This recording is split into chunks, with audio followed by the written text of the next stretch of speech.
Hi, I'm Jordan from Kettner Creative. In this video, I want to introduce you to the Chauvet Freedom Par Quad 4 wireless battery-operated LED light. Kettner Creative is an audiovisual company located in Vancouver, BC. We produce tons of videos like this that are product reviews, demos, how-to videos, and event industry information as a whole. If you want to see more videos like this, please like and subscribe. Now, the Chauvet Freedom Par Quad 4 is a workhorse. It's about 2 or 3 years old now, but we still rent these things all the time. We have a huge inventory of them. Nearly every weekend, they're all out. So these things are great. Let's go walk through some of the physical features. On the front, there's 5 watts of RGBA. This was the first light in our inventory that stepped up from RGB to RGBA. We found a lot, we really enjoyed the color options that it gave us. Much warmer whites, all that stuff. Less color blending on the edge of the beam. This thing has a 13-degree beam with a 29-degree field angle. So it's on the narrower side, but we still find it's pretty useful, especially as an uplight. It's great. On the physical aspect of itself, it has this kickstand. It's button operated, so you can lift the fixture, drop the kickstand, and leave it, and it'll stay there. That's super helpful if you're adjusting your beam angle for different types of events. We've had a trapeze artist in the air, for an example, and we needed something that we could quickly put out on the floor beneath them. Since these are completely battery operated and wireless, we just put a bunch of these like this, pointed up in a circle below them, and it was great. It lit them well, and we can control it all wirelessly, which was amazing. On the bottom of the fixture, there's 3-pin DMX in and out. There's IEC in and there's Edison out. The manual says that you can power link up to 15 of these at a time. When we charge them here in the shop, we regularly charge 2 cases of 9. So we daisy chain 18 of the fixtures together. We've never had a problem. They've been great that way. On the back, we have a typical Chauvet menu system. I love their menus. They're completely dummy proof. So there's a menu button to select what mode, up and down, and enter. The one thing on Chauvet is do remember, if you do not hit the enter button, it will revert in about 10 seconds. So if you finally dial in a color that you like, please remember to hit enter. That way it'll lock it in. Underneath that, there's a battery meter. So you see indicator lights, whether the battery is at 25%, 50%, 75%, or 100%. Take these with a grain of salt. What we do is we will take all of our lights, we'll line them up here at the shop, and we'll do true battery tests. And we track each light individually to know how the battery life is doing. We've been at events before where you walk around the room. The whole point of this is that you're supposed to be able to walk around the room and make sure that everything's at 75%, 50%, 25%. You know where you're at, and you know that your batteries aren't going to die on you. Now, what we've seen is if you're making a bright color, so if you're combining multiple LEDs in here, say you're making purple, you're pushing red and blue. Maybe you're making a white color and you're pushing red, green, blue, and amber to make this white that you're looking for. We've seen that within a couple minutes, the battery meter will drop from 100 to 50%. This is mostly due to the heat that's generated in the battery, but it's caused panic for us at some events. So we're like, oh no, we're losing our batteries. So we'll go to the lighting controller and we'll dim everything down to try to get more life to make sure that we make it through the event without the batteries dying. And then once we dim it down and the lights cool a little bit, we see the battery meter come up to 100%. And we're like, oh, it's just a bad battery meter. So do be aware that it's a tool. It's not life or death. It's not super accurate. It's a broad indicator just to reaffirm where your meter's at. Where we have found that the battery meter is extremely accurate is on startup. On startup, if it starts up and it's completely room temperature, then the battery indicator is accurate. So just keep that in mind. A little bit of a digression there, but I just wanted to cover off that point. So there's 3 different ways that you can control this light.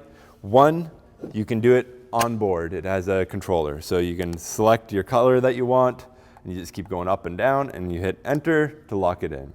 There are program and sound activated modes, and there's 4, 6, and 10 channel DMX modes.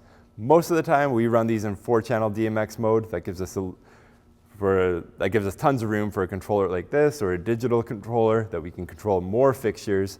10-channel mode, like the digital consoles will manage all the strobes and all that anyway, so we don't appreciate those extra channels. So we run them in 4-channel, gets us more fixtures. The other way is with the IR remote.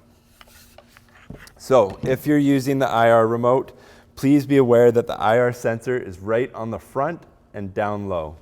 You'll see here it can be quite picky, so if you point it up, it won't trigger. You have to point it right at that IR sensor and then you'll get it to trigger. So please be aware of that. People come back all the time, say your remotes don't work. The truth is they just don't know where the sensor is. So that's it.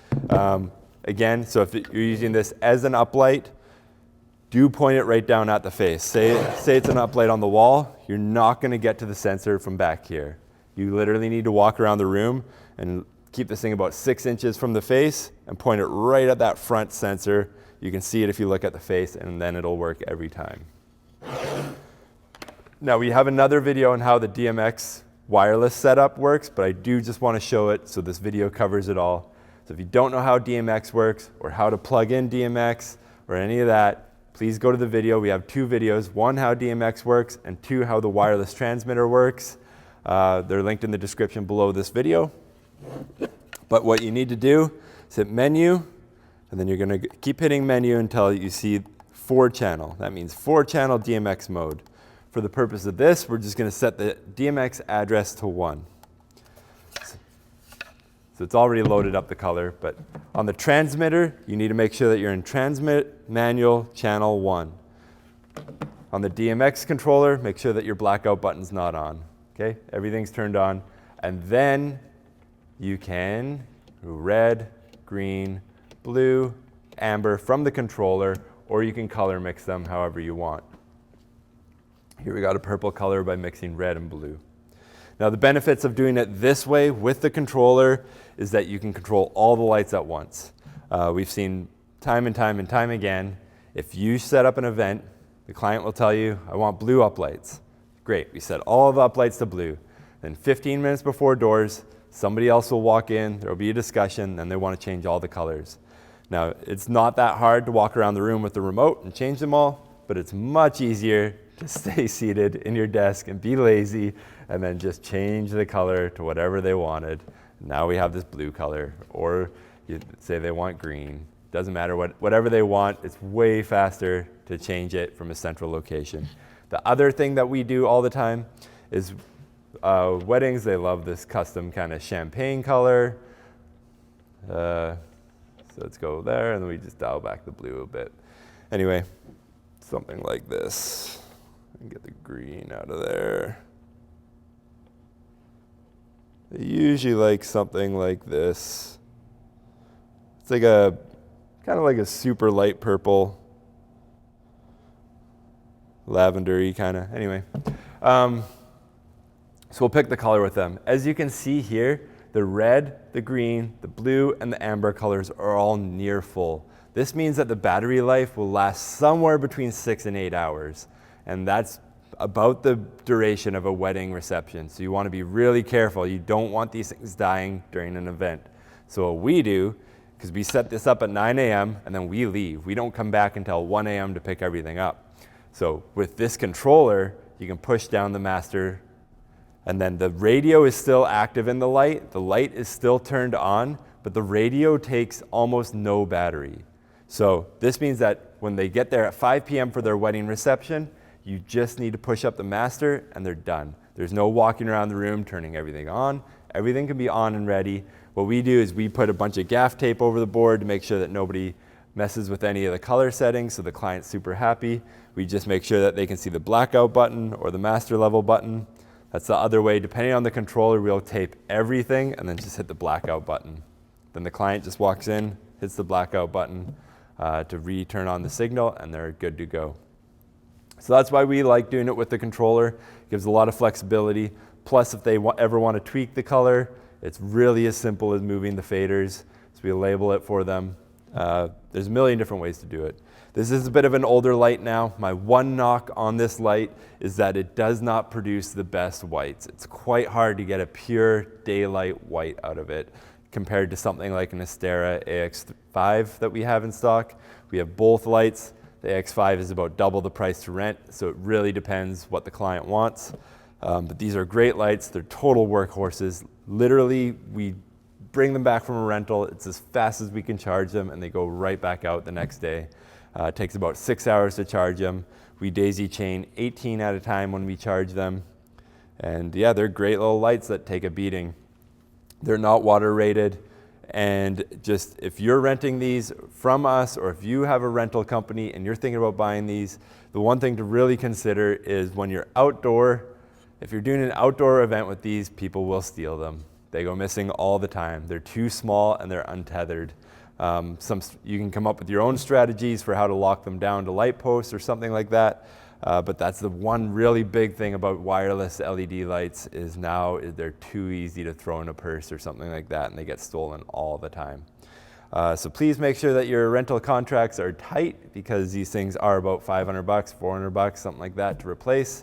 And it sucks having that conversation with a rental client that's coming back with one short, and they don't realize what the replacement value is. Or if you own these, it really sucks coming back from an event missing lights that are $500 each or $400 each to replace. So don't do that.